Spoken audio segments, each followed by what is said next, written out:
In this section, we'll spend some time exploring the different types of bias that exist. The handout that accompanies this section has information on a range of biases. We're going to spend some time on 3 of these, including microaggression. The first that we're going to explore is conformity bias.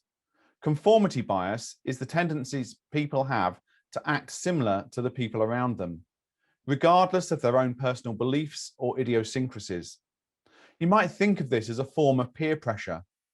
The problem is that the majority is not always right, which may cause you to miss out on the best person for a particular area of work in the life of the church or a particular project, because individual opinions become muddled in a group setting. Affinity bias is another example of unconscious bias. Very often, we feel more comfortable with people who look and sound like us. However, this can lead to exclusion when presented with someone who is somehow different.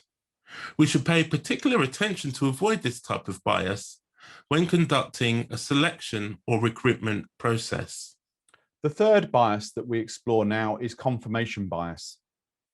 Confirmation bias is the inclination to draw conclusions about a situation or a person based on your personal desires, beliefs, and prejudices, rather than on unbiased merit.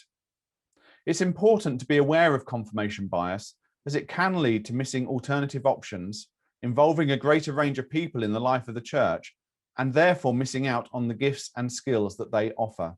Microaggression or microincivility is a set of unconscious behaviors which say to another person that they do not belong. They become other and not welcomed.